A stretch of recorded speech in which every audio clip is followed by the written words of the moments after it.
Flight IA-42 has just left Canada on time, and the weather forecast is looking great. In about 7 hours, they will be arriving in London. Airline pilot William Strong announces that they've reached cruising altitude. Just a normal day for the North Atlantic skies. Co-pilot Daniel Prentice has just returned from his vacation. William is teasing him with jokes about his hair when some of their instruments start to act up. He urges Daniel to get it fixed, but he can't seem to find the problem. Gander Center says they'll look into it. Nothing to worry about. They also reassure William that they have clear skies in every direction. But as soon as they disconnect, a huge storm is forming right in front of the plane. William immediately contacts Gander again. They say it just popped up on their screens too, but no one can explain where it came from. Addressing the passengers again, William tells them to return to their seats and buckle up. But before he even finishes that sentence, heavy turbulence shakes the entire cabin and people begin to panic. The plane is flying right into something that looks like a vortex in the sky. Daniel asks if they should go around it, but William says that at this point they have no choice but to go through that thing. Some of the passengers have taken their rosaries out. Strange beams of light surround the aircraft, and the turbulence is getting unbearable. Then, the plane crosses some kind of translucid barrier, and the shaking stops. But instead of feeling relieved, the people on the plane are terrified by what they see outside. Darkness. It was daytime just 2 seconds ago, and now it's clearly the middle of the night. William's first concern is to make sure that no passenger will freak out. Announcing that the storm is over, he tells them not to worry about the abrupt sunset. That can happen sometimes when you fly over the tip of the Bermuda Triangle. The passengers take a moment to absorb the information, while Daniel gives him an accusatory look. William admits he made up that last part.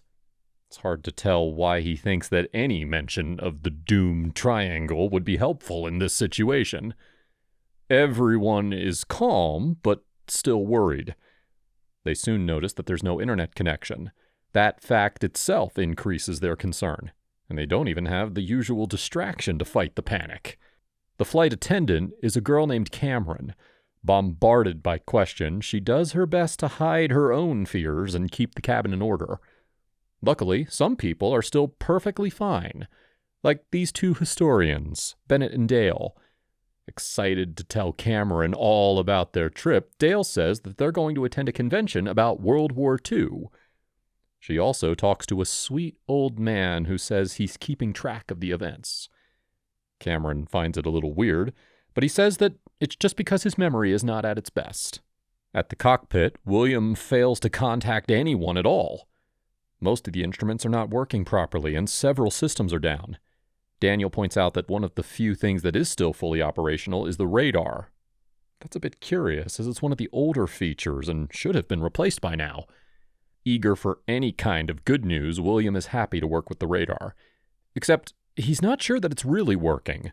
There should be dozens of other planes in that radius, but they're not on the radar. Flight IA-42 is the only moving object. Daniel agrees that it's weird, but technically it doesn't matter. The essentials are still working, and they have enough fuel to reach Heathrow Airport. But William is not so confident. Without the radio, there's no way to be sure that they're still on the right course. Their fuel might be enough for the original trip, but it won't cover a significant detour.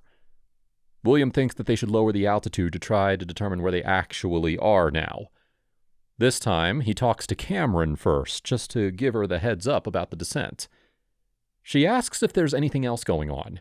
William makes up another excuse. We can see he's not big on sharing, but not even the crew is buying his lies anymore. Cameron talks to another flight attendant, Meredith. They suspect something is terribly wrong. According to the original route, they're supposed to see the Atlantic Ocean under the plane. William is puzzled to see that's not the case. At least the radar, though, is now showing that they have some company, but the other planes are much smaller than expected. The passengers are also looking down, and what they see is very disturbing. Those planes are fighter jets, and they're bombing the city. No one can tell where this is, but it is obvious that they have flown into a war zone. The crew tries to avoid panic, but that's too much to ask from these people. Everyone is horrified at the scene below them. Not even William can hide his fear, and Daniel stopped trying long ago. That's when they get noticed by their airborne peers. One of the jets is getting dangerously close to the airliner, so William takes it back up to a higher altitude as fast as he can.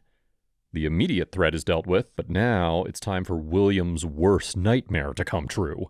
A furious group of very agitated passengers is demanding explanations from the crew, and they are no longer open to William's lame excuses. Cameron and Meredith beg them to be patient, confessing that they are just as clueless as everyone else. William desperately tries to contact Gander Central again, but nobody answers. Unable to determine their location, he wants to descend one more time. Daniel is firmly against the idea and begins to question his judgment. But then William brings up the fuel issue again, and there's no argument against that.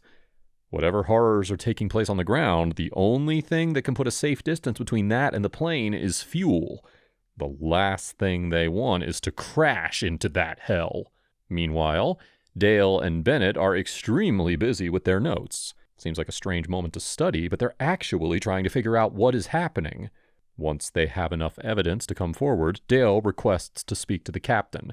Given the circumstances, and maybe because of their lunatic appearance, the request is promptly denied. But their discovery is too important to be silenced, and Dale is a very stubborn scholar. They force their way into the cockpit and tell the astonished pilots that Flight IA-42 is experiencing time travel. Those are Nazi fighter jets down there. This is 1940. Very understandably, William loses what's left of his patience and tells them to shut up. Dale insists that what they just saw has been described in hundreds of history books, and everything fits too perfectly to allow for a different interpretation. They urge the pilots to consider that theory and ask themselves if it would explain what's happening to their tech. There's no denying that last part, but William is not ready to go full sci-fi yet. He takes the plane below the cloud cover once again. This time, they are finally able to contact the ground. A young man named Nigel responds to them. William asks for help, but the boy hesitates to trust the stranger. And then he says something that completely challenges William's sanity. Nigel wants him to prove that he is not a Nazi. William asks the boy to confirm the date, and it turns out that the mad historian was not so mad after all. It's June 17th, 1940. After a quick apology, Dale is called back into the cockpit to talk to Nigel. He narrates a particular event that is about to happen. The idea is to contact him again after their outlandish claims are proven. One of the passengers overhears the conversation and decides to take action. He tells everyone that the crew is keeping the truth from them, and that they should hijack the aircraft to defend themselves. People are divided about this, provoking generalized chaos in the main cabin. Peace is restored when two military men overpower the initial troublemaker, discouraging his supporters as well. By now, Nigel was able to verify the accuracy of Dale's account.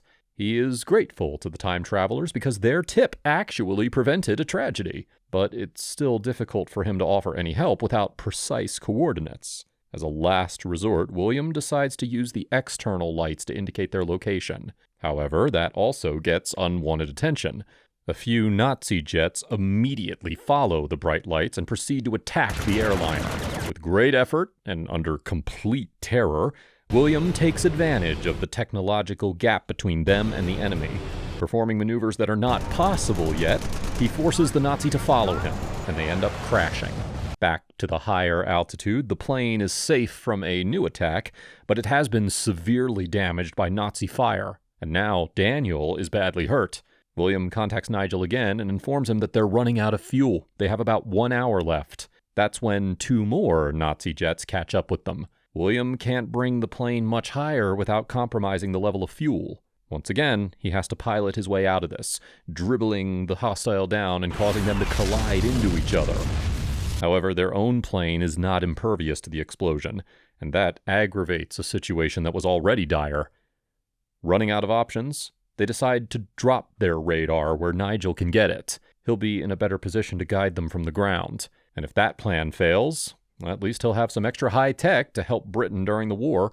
The only problem is how to drop the radar without causing too much damage. Cameron begins to look for a parachute everywhere, and that sweet old man just hands her one.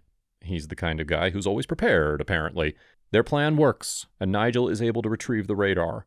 He contacts William and guides him to the same point where they were when the sky turned dark. A very similar storm is going on in the area. Daniel says it's too risky to fly there with the plane falling apart, but William disagrees. In fact, he has just decided what they have to do. Flying into the storm one more time, he can see that the anomaly is still there. They all brace themselves to cross its center. A few seconds later, it's daytime again. Ground Central replies back to William and guides him to a safe landing in Berlin. They are finally back to their own time. William takes a moment to enjoy the sense of normalcy. Before leaving the plane, he notices that one passenger is still there. It's that sweet old man again. He is waiting to introduce himself to the pilot. His name is Nigel. And that's a wrap. Make sure to check out more of our sci-fi recaps. Thank you for watching.